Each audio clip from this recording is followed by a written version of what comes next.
Hi, everyone. Good afternoon. My name is Dusan Paredes, and today we have a great conversation about a topic that maybe the most of us are very concerned, and that is related with the change of our constitution. But specifically, inside this change, we know that now in Chile we're discussing about education, health, and social rights. However, we don't have too much conversation around about the decentralization in our country. Particularly, we don't know exactly if we provide a higher level of decentralization. We don't know what is the role that must be played by the local governments, for example.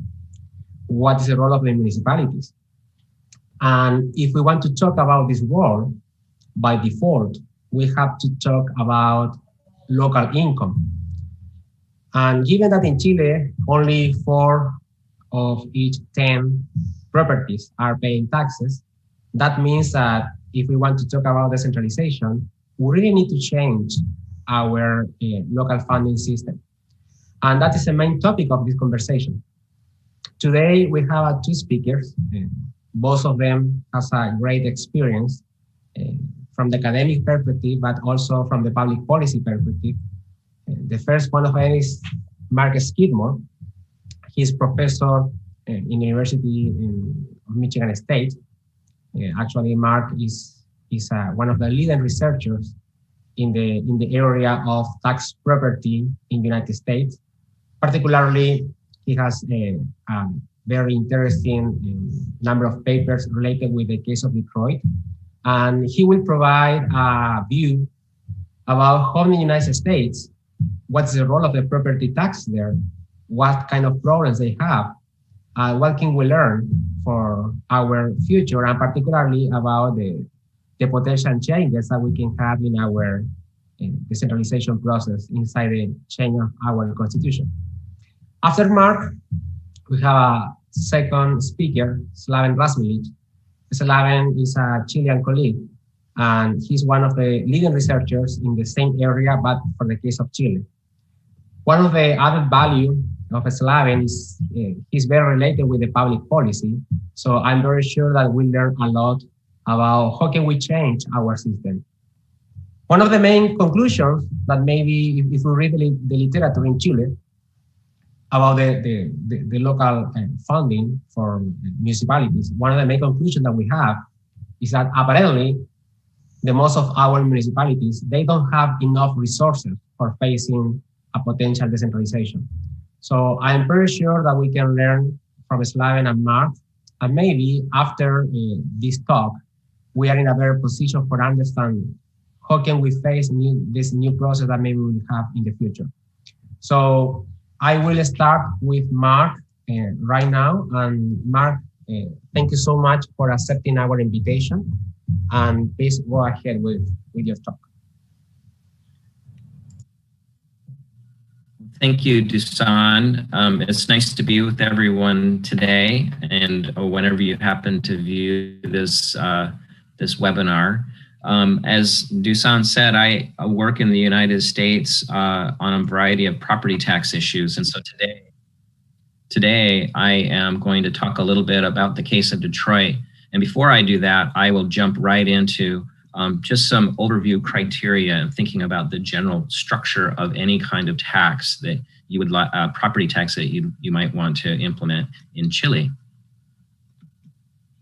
So I'm going to share my screen.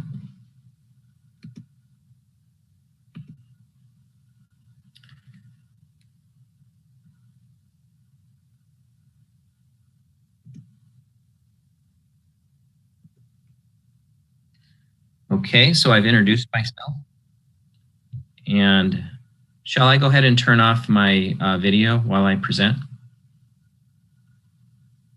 No, it's okay. You can leave your video. It's okay. Great. Okay, so as Dusan said, I'm a professor of economics at Michigan State University. So what I'd like to do, first of all, is spend a few minutes talking about the property and land taxation in the United States and some prerequisites that are required for implementing a property tax in any country. I'd also like to talk about a particularly challenging case in the United States. For many local governments in the US, property tax administration works very smoothly and has been quite effective revenue source for local governments. Detroit has had a lot of challenges, and a number of other deindustrializing cities in the United States have had similar challenges, but by and large, most local governments in the United States haven't had the same kind of challenges that we will look at today. Okay, so let's look at the preconditions for a land or property tax. I gave a presentation about 3 years ago in Columbia about this very topic as the negotiations between the drug lords and the government were beginning. It looked like more rural lands would open up for development and property ownership, et cetera. And so the question is how do we finance infrastructure in these opening up lands? And so one option is to implement some form of property or land tax. And I'll talk about the difference between a land tax and a property tax in just a moment. But the first is that you need a reliable registry to verify ownership of land. And you need clear land title and clear land boundaries that are demarked. You also need a mechanism to enforce tax payment. All three of these issues are challenges in some places, such as Jamaica, where they try to implement a property tax, but the compliance rate is very, very low because it's sometimes not clear who owns the property. If the property is transferred from, let's say, a parents to children, it's not clear which of the children would own or whether another family member would own. So you have to have a clear demarcation of ownership as well as boundaries, and you have to be willing to enforce. In the United States, if you don't pay your property taxes, you lose your property through tax foreclosure. And some places are not prepared to do that. You also need a reliable mechanism for valuing land and determining the tax base. You need competent, well-trained local officials, or perhaps you could have if it's a smaller country, effective nationwide tax administration. In the United States, every state or 50 states have its own property tax structure. Within that, local governments within each state have varying degrees of authority over the property tax as it's implemented in their local units. So there's tremendous heterogeneity in how property taxes are applied in the United States, and even heterogeneity within a single state such as Michigan. And of course, the funds are used to primarily to provide funding for local governments in a decentralized local government system. You also need effective procedures for tracking the payment of taxes. You have to have some sort of, again, enforcement mechanism, penalties for non-compliance. This can take the form of fees, additional fees for not paying your taxes on time, or tax foreclosure.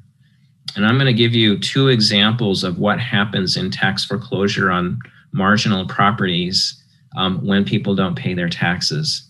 The first is the transition of marginal lands to public ownership during the Great Depression in the 1930s.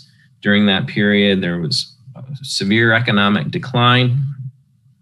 A lot of the farmland in Upper Michigan was not viable in that environment. And so many farmers did not pay their taxes. They gave up their lands. Those lands were in turn accrued to the local governments. And then the local governments compiled them and aggregated them and brought to the state or to the national level. And the state would buy up those lands, or the national government would buy the lands. And so what you see is, and this is in the upper Midwest part of the United States, the state of Michigan has, on your left, a lot of natural forest lands. Those lands were compiled through tax foreclosure, primarily. Similarly, you have a lot of Michigan state forests, and those lands were compiled through tax foreclosure. And so today we have beautiful natural amenities that we enjoy, but they're managed by either state government or the federal government. And then both of those higher levels of government will make a payment to the local governments for providing local services. This is called payment in lieu of taxes. So that's one outcome of failure to pay property taxes during that difficult time. There was an accrual of a lot of land to state and national authorities. And that's now, even today, is managed by state government or national government. In the case that I'll talk about today in more detail, during the last Great Recession of the 2000s, we had a collapsing property value. Really, it was a global, but in the United States and in particular, struggling places like Detroit, the property values just collapsed. You could buy a home for the equivalent of about $5,000 in Detroit at the most challenging time. And so what you can see is a lot of property, and this had been happening since the 1970s. A lot of properties were not paying taxes. They were going into tax foreclosure. Then the city was taking public ownership of those parcels, and thus there was nobody paying taxes on them. And today, about a third of the parcels, about a third of the land area in Detroit is owned by a public entity, the city itself, or something called a land bank, and they don't pay taxes. And so there's a huge amount of land in Detroit that doesn't pay taxes. And when I'll talk about what, some possible solutions to this challenge here in the next part of my presentation. But in this picture here, you can see the downtown area and the surrounding. And this is the highest valued land in the city, really. And you can see how many properties are in a non-taxable status. That is, properties that are owned by the government itself, the local government itself. So it's a real challenge. Well, if you are going to implement some sort of land or property tax, you have to decide on the tax base, and then you have to set a rate that generates the revenues that are desired by the people, and in order to provide core services, et cetera. And so there are a number of different options. You can use the tax base, define the tax base as just the value of land, not the structure on top of the land. Or you can do the base as land value in its use. So a lot of land is used for agricultural purposes. And so the underlying value of land is potentially different if it's used for agriculture than if it's used for in some sort of higher state of development. And I'm going to talk about the trade-off between those two things in a moment. We use both of these in the United States to some degree. You can also tax based on the size of the land or the lineal footage of the land. Even in Detroit, they have special taxes based on lineal footage along a roadside to pay for specific infrastructure services. For example, the main type of property tax we have in the United States is a property value tax. We apply the same tax rate to the land as well as the structure on the land. Right now, we're having a discussion in Detroit about adopting a split rate tax, which is sort of a hybrid tax where you impose a higher tax on land because that's thought to be more efficient and more equitable, and a lower tax on the structure in order to achieve better outcomes. And that's what we're going to talk about here in a few minutes. You also have to have some sort of effective method to properly and regularly determine property values or land values. And then, as I mentioned before, you can value land based on market valuation or value in use. And so the concern is not in rural areas, but as you come up close to urban areas, there's that urban-rural fringe. And if you do value in use, you can prevent some of that agricultural land from converting to development sooner than you might like it to have be converted. And so, you know, so some places use use value as a way to prevent urban sprawl and protect land for agriculture, but it creates some funky distortions. Here's an image of a development. So you can see a residential development. There's a road, and then right across the street is this huge agricultural area. This is, and what happens here is that the residential property, the developed property, is based on market value. But as long as you farm your land, it can be, you can apply a lower rate or a lower value, you know, pay a much lower tax, not a lower, necessarily a lower rate, but you can, the tax base will be a use value in agriculture. And so the property owner of that agricultural land can take advantage of that and continue keeping it in agriculture, but it costs a lot in terms of foregone revenue. And sometimes you can game the system, as it appears here, where you just have this very stark difference. Okay, so advantages: you can support local services and infrastructure with a local property or land tax. It can support rural development. Land tax can encourage efficient use of land. Challenges: enforcement and compliance, which we'll talk about today. Tax administration does cost something. It's not free.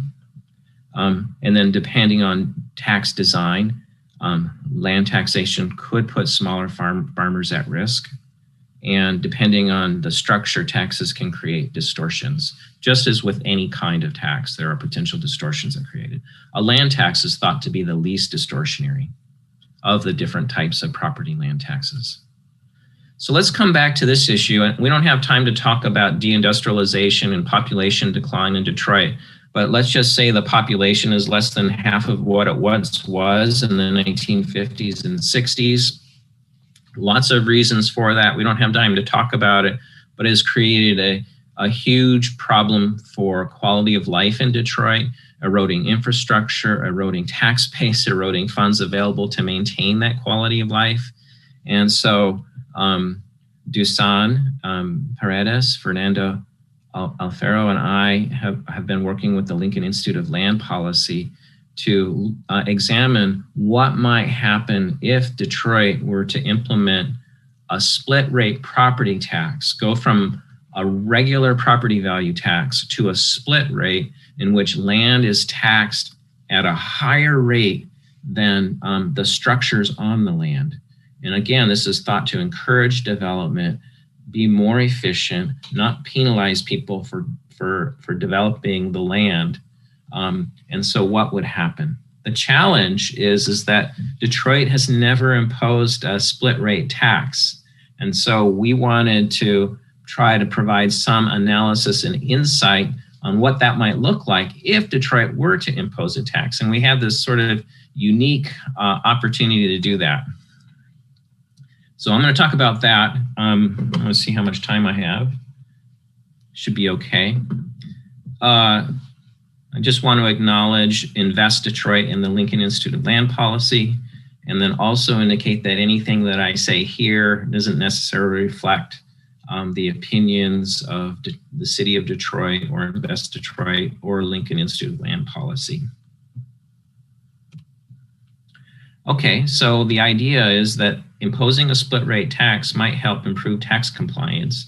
In Detroit during this period following the Great Recession, tax compliance was very low. 45% of parcels didn't pay their taxes.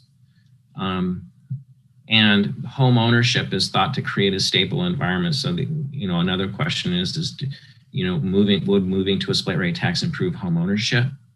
Again, we don't have a split rate tax specifically to examine, but we do know from our colleagues Anderson and Allen that if we introduce a split rate tax, the tax burden on residential properties would go down considerably. And so we can use that as sort of an idea. Well, if the tax were to go down, the tax burden were to go down, would tax compliance improve? would homeownership, change in any way? Well, from 2014 to 16, there was a citywide reassessment because city officials had real challenges with the property value. They had totally collapsed, and they didn't reduce the assessed value. That's the value that is used for tax purposes to match market value, which was illegal. That wasn't following the law. And so they had to catch up. And so there were some significant declines in assessed value and thus significant declines in the tax burden. And we want to use those changes to identify the impact on tax compliance and home ownership, and then draw inferences from that analysis about what might happen if we were to introduce a split rate tax in Detroit over the longer run. Okay, so I think I've already talked about the idea that land taxation is more efficient. It may increase the speed and intensity of development, and increases the cost of holding land in an undeveloped state. So all of these things are thought to improve the economic circumstances and thus potentially improve tax compliance and possibly homeownership. And so again, we're going to use these changes in taxable value, that's the assessed value for tax purposes, to model this and see what happened to tax compliance and homeownership. So for the city of Detroit, we're looking at a panel from 2000 to 2019, many parcels, 90% of the parcels are residential. And it's really important here that policymakers have to assess property in a way that reflects market value. So we want to make sure that the change in taxable value, a decline, wasn't driven by market conditions, but really by the reassessment. And so this first table shows that property values, average property values, stabilized by 2012 during our period of analysis. But you can see that taxable value was dropped by more than half during this period.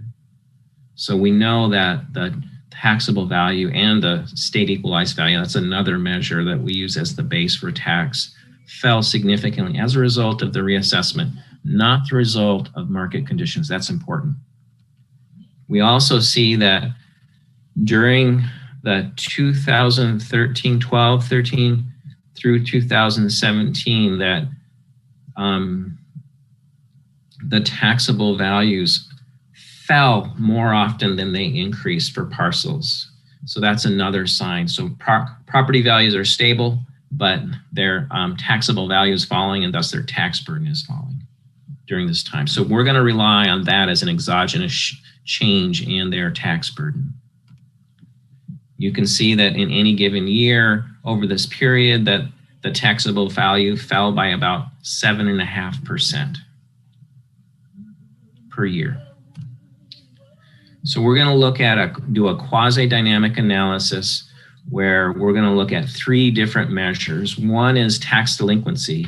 That is not paying your taxes in a particular year. You can go for about 3 or 4 years of not paying your taxes before you move to tax foreclosure, right? So we're interested in sort of the knife's edge, relative from, having somebody increase their tax delinquency, in other words, not pay their taxes from year to year, so that's going up, move to a position where their tax delinquency, the amount they owe, is going down. So that's the knife's edge. Similarly, we're interested in tax foreclosure going from, sort of at risk of tax foreclosure to good standing relative to those that failed, that went into tax foreclosure. And similarly, we're looking at the transition from renter to homeowner. So we're looking at using the transitional data, the parcels that actually change their status. Because in any given year, for most properties, they pay their taxes, right? A majority of properties, or they don't change their status. Most properties don't go into tax foreclosure. They maintain, they're stable. Same thing with home ownership. So we've got a lot of data, many parcels over this panel. And so we've got a lot of examples of those transitions, and we use those transitions to identify impacts.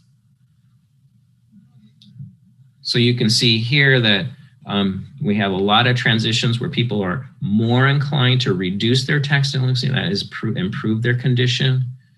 We do have a number of cases over the period that where properties transition from being in a rental status to being owned by the person living in the home. That's a homeowner. We're going to use a logistic regression to look at those relative probabilities. And here we're modeling the probability of being in a high level of delinquency to a lower level relative to those properties that went from low to higher delinquency as a function of that change in tax burden brought about by the reassessment, the drop in tax burden. And then we control for a bunch of other parcel level factors and neighborhood level factors as well. I'm not going to show the regression results, but just turn to the what we've mapped out in the dynamic analysis via graph form. So here you can see that as that taxable value falls, the probability of improving your tax delinquency status increases substantially, especially in that first year after the change. And then in the second year, the middle panel there, it also has an impact. And by the third year, we're kind of getting into a new equilibrium. So this is kind of a dynamic framework. If we sort of compile and aggregate all of those impacts, you can see that if you have about a 30% reduction in the taxable value, that you're getting about almost a 4% improvement in tax delinquency overall. Similarly, if we're just focusing not just in the tax delinquent status, but on tax foreclosure, you can see again, if you reduce that taxable value and thus the tax burden, the probability of going into foreclosure falls substantially. And interestingly, it doesn't dissipate over time. With our panel, we're only comfortable with going about 3 years out from the point at which the taxable value changed. But it looks like it continues longer than that for the tax foreclosure. And if we aggregate those 3 years that we're able to, you can see substantial effects, reducing the probability of going into foreclosure. And finally, if we look at the probability of transitioning from a rental status to home ownership, again, we get statistically significant impacts. And again, it seems to persist over the entire 3 years. So we think it goes longer than this, although we're not able to go in much further out than 3 years. And again, if we aggregate those three years, you can see that a reduction in the taxable value and thus the taxes increases the probability of moving into home from a rental stat for a property moving to rental status to home ownership. Now, for all of this analysis, many parcels don't change their status. So we've got to come up with a mechanism to look at inferring these changes to all the properties. And so what we do is compile that. And so you can see in this sort of pink layer, we have our current circumstance where the tax delinquency rate is 45%. The tax foreclosure rate is about 1% per year. And the owner-occupied rate is about 47.5%. And so if we go to the scenario that the city is looking at a 5-to-1 ratio where land is taxed at 5 times the rate of the structure, you can see that there's about a 19% tax reduction. And you can see a marginal change in tax delinquency overall. You can see more substantial change in tax foreclosure. That's a 10% reduction. So it doesn't look like a lot, but it's really actually substantial. And we know that even with our 3 years, we don't see what's going on beyond that. So we think this is a conservative estimate. And you see a little bit of a change in the overall owner-occupied rate. Again, we think our estimates are conservative. We think the impacts are going to tail out longer. And then I've also highlighted what things might look like if you were to move to a full land tax. And so you get bigger impacts if you move there. Again, signifying that a land tax would improve conditions considerably. But there are a lot of political barriers to imposing the land tax as well. All right, so I think I'm out of time, and that's great because we're gonna have to wrap it up. And so here we can see that a tax reduction resulting from the reassessment modestly improved tax compliance and increased home ownership. We don't think we're capturing the full impacts. They're probably longer in the long run. And so we can infer from this that moving to a split rate tax in Detroit would improve tax compliance and increase home ownership. We know overall, most economists believe that a land tax is far more efficient and more equitable as well than an overall property value tax. And we know that many countries use a property or land tax to fund decentralized local government services, but you have to be aware of a variety of prerequisites and challenges associated with implementing the tax and be prepared ahead of time before you do it. And I will stop there. Thank you. Thanks, Dusan. I'll pass it back to you. Thank you, Mark. Thank you so much for this great talk.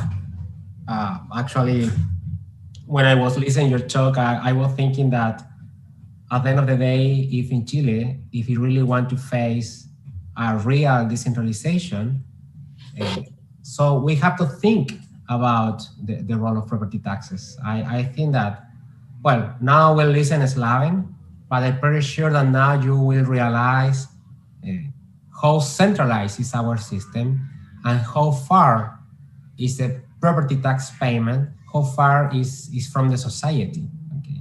So in Chile, everybody is concerned about the sale taxes and everybody is concerned about the income taxes, but I'm pretty sure that almost nobody's really concerned about the property taxes. So I think that will be a huge challenge for our country. So now, Slaven, it's your turn.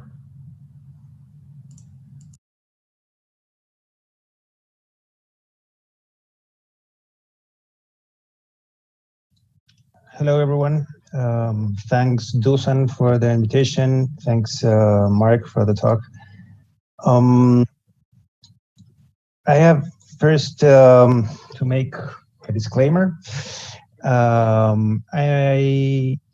me put this in full screen right there. I hope it looks okay. Okay, so my disclaimer would be that I'm currently not working as a researcher anymore. I'm not doing research in local taxing nor property taxes. I'm actually currently working in the budget office, which is in the central government, which is probably the office in which we have, just a second.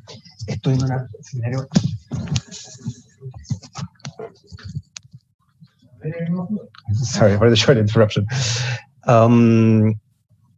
So I'm working in the budget office for a year now, which is probably the most, the place in government where we're supposed to speak less in public. So whatever I'm going to say in the next few minutes, it's basically based on things that I've said before, things that I still believe. And I actually appreciate the possibility of talking about these issues. And to the people here, which are probably the only ones that are going to appreciate that I have a mug, as you see, with zoning codes of Santiago. And in my current job, not many people understand what that is, but I'm sure that you do. So coming from Mark's presentation, and trying to put this in the Chilean context and what we've been doing and whether we can do any better.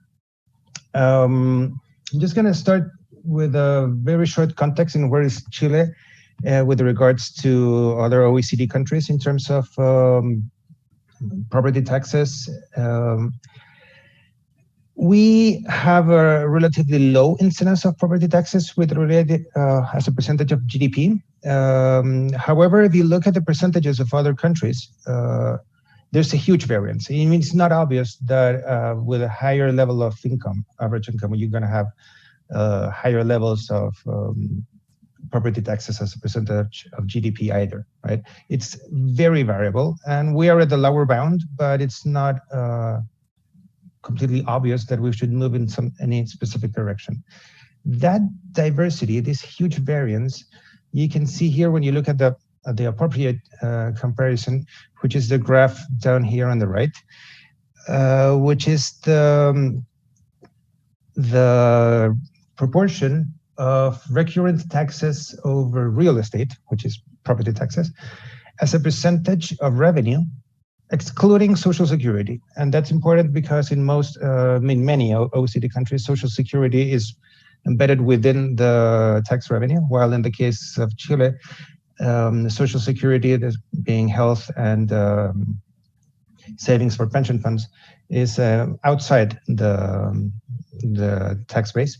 So when you look at the tax revenue excluding Social Security, and you see what percentage of that is the property tax, we are here in the red bar over here, which is below the average of CD, which is 4.4%. We are somewhere in the 3%. It is lower for sure. It's not dramatically lower, but very especially, I wanted to check the variance, which you have here. I mean, you have countries like US, which is almost up to 16%. Another also high-income countries like Norway or Austria, which are around 1%. Okay, so this is just to reinforce the point I was making in terms of that there's a huge variance on how important the tax property is between the as compared to other taxes and as a part of the revenue.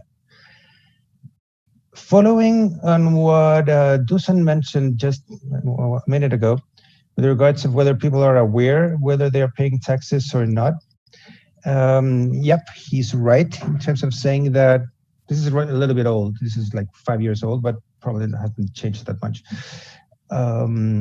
Only 17% of the people, of those asked in the survey, recognize that they are actually paying property taxes, right? Interesting thing is that he said that he would expect much more people to be aware that they're paying income taxes. Well, that's not so true. Only 23% of the people are aware that they're paying income tax, which is related by the fact that only around 20% of the people actually pay income taxes. We have a 80% exemption, given the current structure of the income distribution. And as what's interesting too is that with regards to sales tax, only 35% of people are aware that they're actually paying sales tax, when basically 100% of the people, we all are paying sales tax every time. Okay, so the point I want to make is that in Chile, we don't really have a culture of the tax, of what is the taxpayer's money, right? Government funds, revenues, people tend to believe that they come from somewhere, but there's not really this explicit and recognized link between taxes being paid and that funding for different the provision of goods and services from the state. So we have a very weak culture in terms of the contributing to the state and being retributed in terms of goods and services. In fact, only 43% of the people believe that the government is wasting the money from the taxes that are paid by all, which also is also related by the fact that since I'm not really aware of the taxes that I'm paying, I'm probably going to be less critical of how the funds are being used. In the specific case of property taxes, it's not only, as I mentioned before, the perception of not paying taxes, but actually it's true. A very low proportion of households actually pay taxes. 76% of residential units are exempted from property tax. This is much higher in residential units than in total kind of units, including offices, parking spots, industries. But in residential units, it's up to 76%. This is the national average in red, and these bars here are the regional averages. Okay, so the lower percentage of houses being exempt are precisely in the regions which have a higher income on average, which is, of course, Antofagasta, the case that Dusan knows very well, and the metropolitan region of Santiago, which are as well the regions with higher average incomes too. Now, what is interesting to point out here is that we have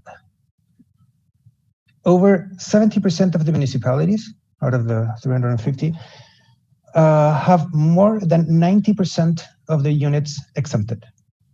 Okay, so you have a couple of municipalities in Santiago with 1%, 5%, 2% of the units exempted, but already here, 90% of the municipalities, 70% of the municipalities are in the case where more than 90% of their units are exempted.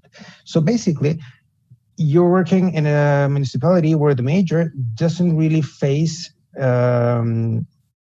neighbors, residents who are taxpayers. There is not this feeling, this culture that residents are paying certain taxes and those taxes are being retributed in terms of local public goods.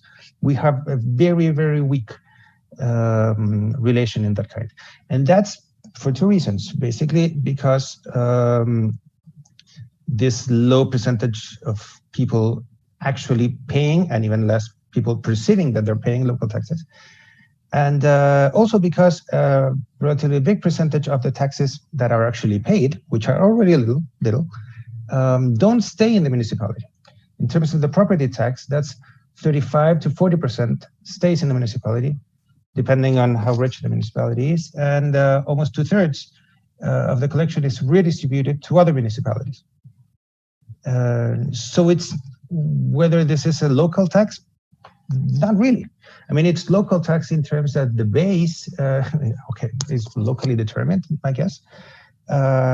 And I guess you can call it local because the revenue is fully spent and decided at the municipal level, but not in the municipality where it was collected, not where it was, not where the value is actually staying. Okay, so no, it's not a local tax in terms of the appropriation. And it's definitely, and speaking of property taxes and also about driving permit taxes and commercial patents taxes, those are not local taxes either, nor in design, nor in their administration. The rules, the procedures, they are determined by law, national laws that apply to the whole country. So are the rates that are imposed, and whatever exemption is determined is also determined at the national level. And the collection is, in the case of the property tax, the responsibility of central services. It's not the case with driving permits, but it is the case in property tax. So property tax, probably the most well-known example of local tax in Chile, is ruled by general national laws with no heterogeneity, as Mark described in the case of the US. We have a completely homogeneous scheme. So of course, yes, the properties are in the territories, but the collection is done centrally, and the biggest part of what is collected is actually redistributed between municipalities. So the appropriation is hardly local. That said, and this speaks about how centralized the Chilean system is. The property tax, which is already low, which is already paid by a very small percentage of residents, Chilean residents, is still the biggest and the largest source of revenue for local governments. Once you consider the origins of the money that is redistributed among from the, we call it the Fondo Común Municipal, that would be the common municipal fund, in terms of all the municipalities put money in this fund and then get redistributed, considering basically average income and low capacity of generating income. So more money goes to more vulnerable communities, which is okay, of course. But once you consider that redistribution, the property tax accounts for 32% of the money, which is decided by local governments in terms of what you do with it. Okay, this is a percentage from Clemente Larraín, which is a researcher at Centro de Estudios Públicos right now. That said, even with given how the municipal fund, the common municipal fund works and actually redistributes, add to that the transfers that come from the central government for investment, which are the gray bars here. This is an example for municipalities in metropolitan regions. This is basically Santiago, Concepción, and Valparaíso. And you see that even though there are these cross subsidies through the municipal fund, and even though you have the transfer, you still have huge inequality in terms of the average of the budgets, the per capita budgets that each municipality has to work with, right? So these local taxes, and I put it in columns because, as I discussed before, they're not really local. What they do, I mean, or locally raised money, so to speak. What it does is that it just mirrors the territorial inequalities. Okay, you have richer municipalities, more poorer municipalities. Although there is redistribution, once the budget you have to work with is still highly unequal. It's definitely smaller than what it would be if there wasn't redistribution, but it's still highly unequal, and it's in the range of 6-to-1 once you do the redistribution and you add the transfer. This, of course, is it's a problem. These municipalities here in the left of this graph are the ones that have most needs, and they are working with lower per capita budgets, right? And the problem is this is not easy to fix, because it's not just about redistribution, because what you see here is the proportion of the local budget of each of the municipalities in Chile. How much comes from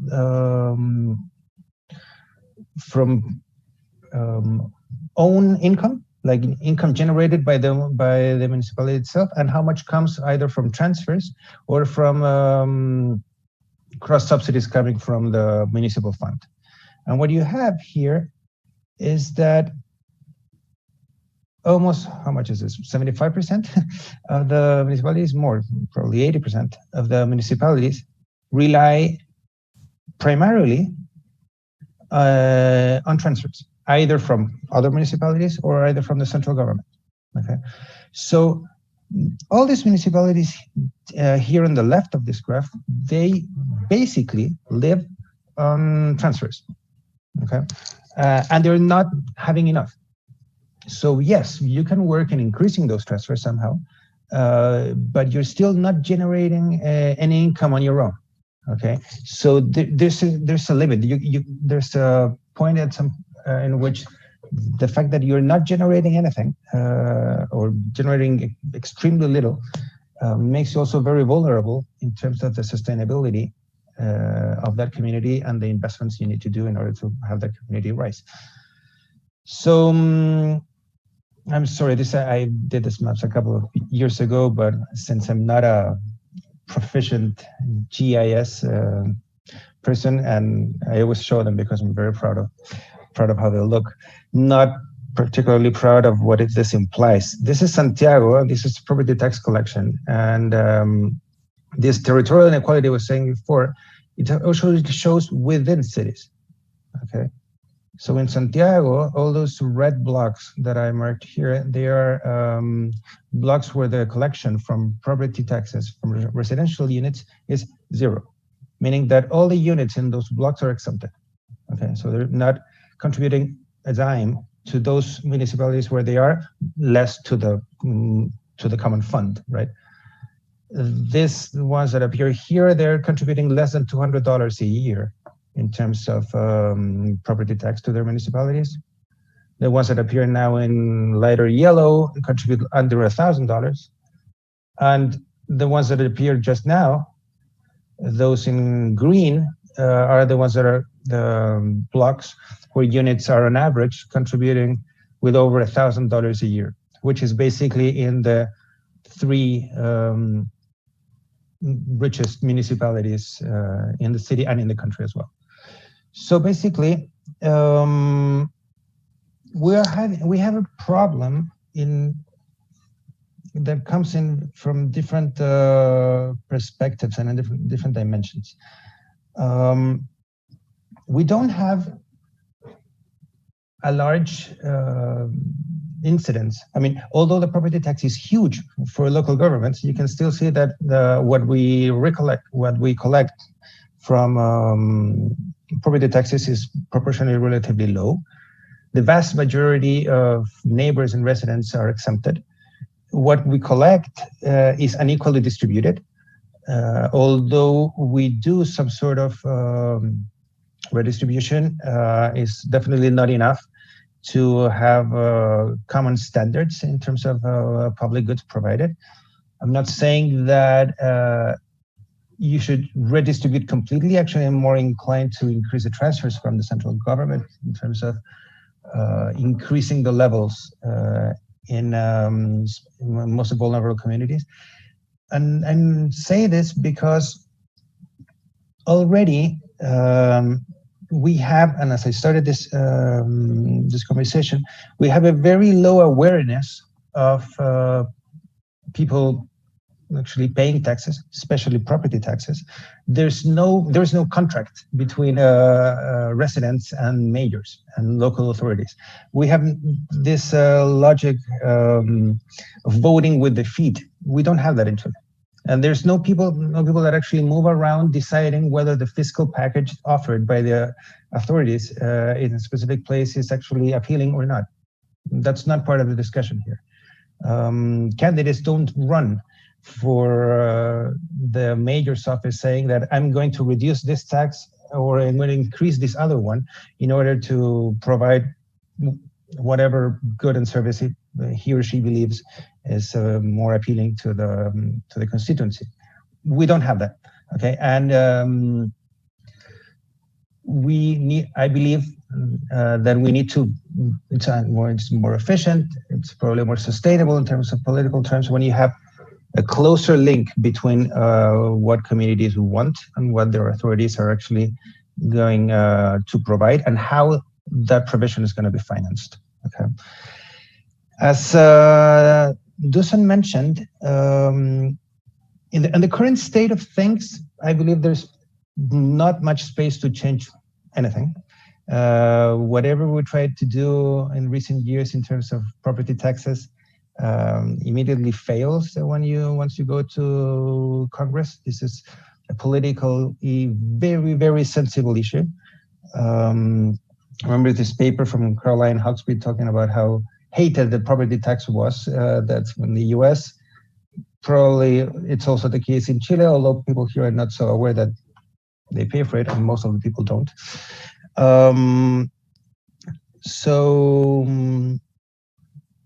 But even that, regardless of that low awareness and low coverage, still, whenever you discuss this in Congress, it's like a taboo. This is something you don't talk about. Property taxes never increase; they can only be reduced, and it's always a scandal when they go up. in fact, and this is a little bit of an anecdote, but it's actually very relevant to this discussion, is that a couple of years ago, 10 years ago already, due to wider tax reform that was enacted to provide funding for the earthquake we had in 2010, there was a change in the time of the year and the number of years in which the reassessments were going to come in place. And we came up with a system that reassessment get enacted every 4 years, and the time, this is, as far as I know, this was just luck, is determined every 4 years, and it is somehow coordinated with the political cycle.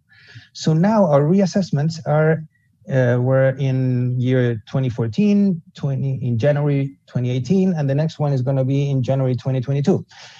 And our elections, presidential elections, are exactly in those exact terms. So what's happening right now is that the reassessments come 1 month after the election and 2 months before the new government comes in office.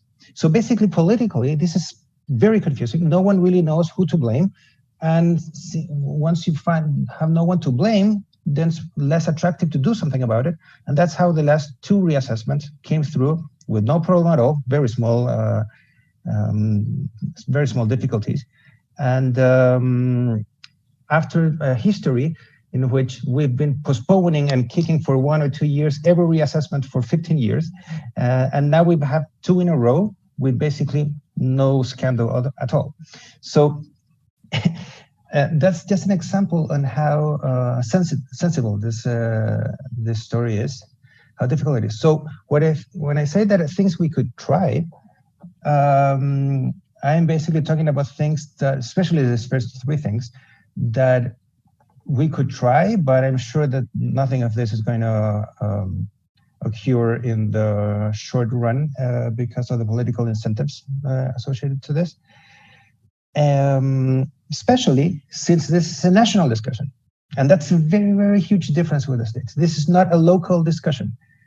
This is a national discussion. And in a national discussion, you don't have the appropriation. You don't have the discussion. You don't have an exchange of taxes for goods and services. You're not having the discussion. It's just increasing taxes. And no one likes that.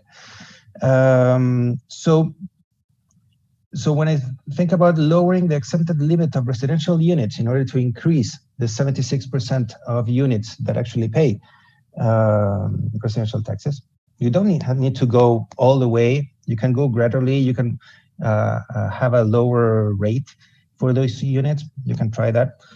I personally would reduce the exempted limit for high-value units. Here we work with the amount. For a certain amount that is not taxed. That should probably be declining as the total value of the profit of the unit increases. And last thing, this might work because it's related to it's very progressive in terms of limiting having the exempt portion calculated by owner and not by unit. So if I have 100 small units, I might be exempted for the total. What I'm saying is that the exemption should run for the accumulation of properties. The first chunk should be exempted, but all the rest should pay for the full percent. So it's not by property, but actually by the amount of properties by each owner. Another thing is that if you're going to have centrally determined exemptions, you should do something to centrally reimburse the municipalities that are actually not collecting any resources from those properties, because otherwise the incentives are completely not aligned. No municipality wants to have low-income families in their territory, since they're not adding any taxes, they're exempted from property taxes, they are just consuming services and not providing any income. If a property is not going to provide income directly, and that is because of centrally determined exemption, you should think about ways in which to centrally reimburse that municipality is not actually getting. And finally, in the discussion of decentralization, and this is where we actually have a chance. If we're going to talk about a new constitution, if we're going to talk about moving forward in terms of decentralization, not only the decisions of what to do with your income, but also how to raise it, then we do have a chance. And we do have a chance to do a lot of different things, a lot of rational things, a lot of crazy things, but we could start with a couple of things, like, for instance, allowing municipalities to determine additional rates and complementary mechanisms, maybe split rates, additional to the national scheme that already exists. It's interesting how Mark the exercise they did in terms of looking how actually lower taxes increase home ownership, reduce delinquency, and increase the rates in which renters turn into homeowners. You're reducing the cost of owning, and you're actually finding an effect in terms of ownership, which is it shows that there is some sort of elasticity, right? Which is good. And what I'm saying basically is I know that we need to increase rates. We need to increase the proportion of people actually paying taxes, which is actually I'm increasing property taxes. Should that mean that delinquency is going to go up, that home ownership is going to go down, etc.? We shall see, and it depends on the percentages. It depends on how whether this thing's working both directions. But also, we have to think that we're starting from a much lower level. It's different when you are in a high level of taxes and you move a little bit lower than when you're in a low level of taxes and you move a little bit higher. I believe that if we want to increase the level of awareness, the participation of neighbors and the decisions in their communities, of the accountability of local authorities, we need to have a closer relation between what is being put in the local budget and what is being done with that budget. You can work with that in terms of additional tax rates, allow the municipalities to do that. Of course, you're probably going to have a hit in terms of territorial inequities, because once you start with such an unequal distribution of income in the territory, if you do things like this, you might actually end up increasing partially the differences in terms of local public goods being financed in this way. But there are ways to reduce that. There are ways to alleviate that. I mentioned before the role of transfers from the central government. You need to increase participation. You need to increase accountability. Really, we need to go further in terms of voting with our feet, deciding. And that overall means having larger degrees of freedom for local governments to determine what they want to do and how they want to finance it. So that's what I wanted to say. Thanks, Dusan, thanks, Mark, and thanks everyone for listening. Slime, thank you so much. After these two talks, I think that we already have some inputs for discussing. Well, actually, I have a lot of questions, but I will transmit some questions from who is connected right now. And right now, I have a question first for Mark, one of the people who is here. So people so first, Mark, you realize that property tax is not a very common topic in our country, like Slavin says, but we pay property tax, okay? That is the important thing, and the most of us, I always use this example, Mark. For example, in Chile, when you buy a property, I'm very sure that nobody is concerned about how much money we pay in property tax. You never ask. You only ask for the price of the property and you say, okay, that's all. And after 1 year, you will receive a receipt and you say, oh, well, I have to pay taxes. Okay, it's very strange. So So some of the question that we have here, and I think that's the reason why we have this question is, how do you see, given the experience provided by Slaven, how do you see the possibility of applying a type of maybe it could be a split rate in Chile, or actually, do you see a space for applying this the spirit of the property tax regime in the United States in Chile? Do you see some space, or technically you would suggest that that is not the way for funding local governments? Well, I have a based on my framework, I think that a land value tax is more effective than a property value tax. Although there are some people who would push back against that, if you think about how decisions get made, let's say you're going to build a road.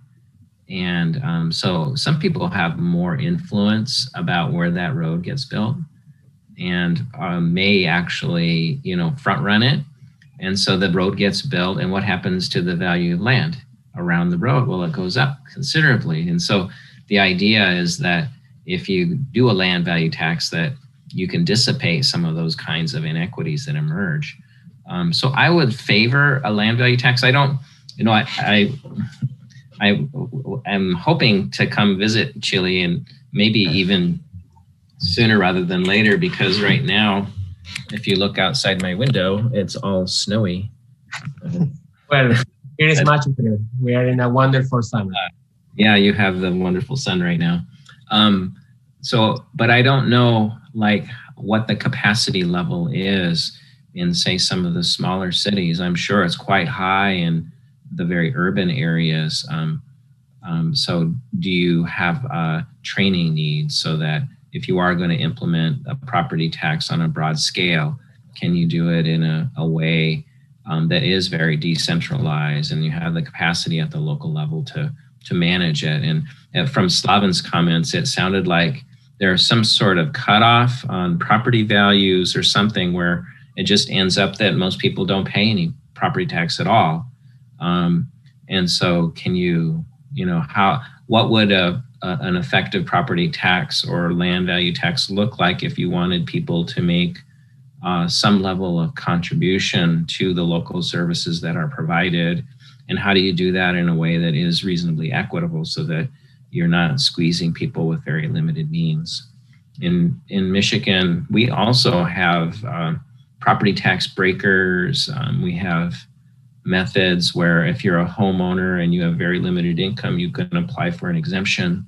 So those kinds of programs also exist here.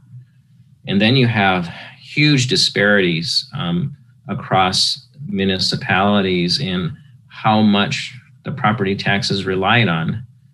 In Detroit, the property tax is actually a very small portion of their overall revenues. They generate a lot of revenues from casino taxes, gambling, income tax, and a lot of revenue, intergovernmental revenue from the state government and from the national government. In the small community where I live, we do have some intergovernmental transfers, but property tax is the main source of revenue that funds public services at the local level. So the story, it's just so diverse here in terms of how all the pieces fit together. And I'm sure it would be the same in Chile. And I don't know the institutional detail. I really appreciated Slaven's comments because it helped me understand better where Chile is. And I would need to know a little bit more in order to, make more specific suggestions or offer ideas that would maybe be helpful. Thank you, Mark. So we are almost in the time, but I want to pick one question from Nicolas Molina. And the question is for Slaven. Slaven, you say, I will connect. You say something between lines that you're absolutely right, but I think that nobody wants to say. that is very common in Chile. We love to talk, but when you have to say something, we know what we say. Slaven say that almost there is no room or a space for any decentralization if we don't change our property tax system. No? That was what that was the thing that you say, Slaven, or maybe I understood this. Yeah. But at the same time, you combine this point with another problem, that the problem of accountability. Okay, and that's a real problem in Chile, because in Chile, the local policymakers, in some sense, the taxpayers, when they have some problem, they never ask to the local policymakers. They always will say something against the national government. Okay. So, for example, if you have a problem in your city, sometimes people say, okay, here should come the president, or should come the minister, should come something important, somebody who is really important, not the local policymaker. And the problem behind this thing is exactly the problem of accountability. So my question to Slaven is, what is the real cost that we are facing right now in Chile, coming this from lack of accountability? Or in another way, do you think that if everybody should pay taxes, maybe a very small amount, doesn't matter, but everybody should pay taxes in order to increase the level of accountability and in order to increase the level of fiscal responsibility of local policymakers? Do you think that that is the magic key behind the decentralization? Well, of course, there is no magic key. And if there is, we definitely have not found it yet. But I believe this is an area which you can move forward in different perspectives at the same time, and you probably need to do a lot of things at the same time. For everyone to be more aware of the taxes we are paying, that is good in that perspective, in terms of accountability, for sure. Actually, we just enacted a change. It started 1st of January, that all the receipts of the sales, every purchase that comes with an electronic receipt, now it's separating the sales tax from the value, which is something that we never did. I remember being when I lived in the States, and I would go to the supermarket or buy something, and I was seeing how much I was paying in sales tax for the government and for the local government, and I was furious, because I was aware of how I was being ripped off, right? Which is something that Chileans, we never have that, because this 19% of sales tax is somewhere hidden, and it's not explicit. Well, that changed 5 days ago, and it's starting to generate some noise, which is good noise, because it's actually letting people know that actually they are contributing, and that they need to come up and face up their authorities and say, like, what are you doing with this that I'm contributing? Money's not coming from somewhere else, it's actually coming from my pocket. And that is a relevant issue. And with regards to the authorities, and linking with what you mentioned in terms of decentralization and local authorities, I think we're going to have a period in which we're going to actually have a problem. We're going to go a little bit even further back, because just like in the States, we have regions and we have municipalities. Regions would be, just for Mark to make the link, would be like states, but not within a federal system. But I mean, we have a country which is divided in regions, and regions you have municipalities, and we have currently have a local authority at the level of the region, which is appointed by the central government. And starting next year, in April, actually, we're going to elect local neighbors are going to elect their regional leader. But the fact is that we haven't really given that new leader enough tools or enough resources to actually do things. So basically, now you're going to have an elected leader with not so many things that they actually do or decide. Regional leader, which is appointed by the central government, plus the mayors. And everyone is going to be saying that it's going to be someone else's fault. When something does not work, now you're going to have a third person to say, no, this is the intendente, no, this is the governor, no, this is the mayor, no, this is the central government. Just going to throw the ball. You have one more player in which you can. Very familiar. Yeah, and we're moving in that direction, and that's a problem. I think we're not going to do. We're going to do a little bit worse before we get better in terms of decentralization and in terms of decision making. And I have some hopes. The hopes are all in the only place where they can be right now, which is in the constitutional process, in having a reasonable discussion about this, and thinking with data, with evidence, with information, and making some decisions in terms of moving further into a more decentralized perspective, but with the appropriate tools, not just pushing over because for some sort of cultural thing, because I want to make my own decision. Yeah, that's sure, but there are counterbalances. There are things you need to take care about, and you need to decide. And looking at the evidence, looking at the compared literature, see what happened in other places. And it's a tough road, but our only hope, and if there is a magic key, is somewhere inside there. And I just hope we find it. If I could just add one other comment, Slaven, you had mentioned how you thought maybe that Chile would do well to increase property taxes and link that to local service provision. And so I think that's a reasonable statement. In the case of Detroit and the findings that we have, the context is very important. And that is that Detroit had the highest effective property tax rate in the country, especially even before the Great Recession, but after it was so ridiculous that lowering taxes, we were on the other side of that curve. So the context is so important, and you have to think about, in terms of quality of life, what those public services will provide, and match that against the tax payments that people will contribute, and then make a decision. But in the case of Detroit, the tax rates were so high, it's not surprising that we found what we did. Absolutely.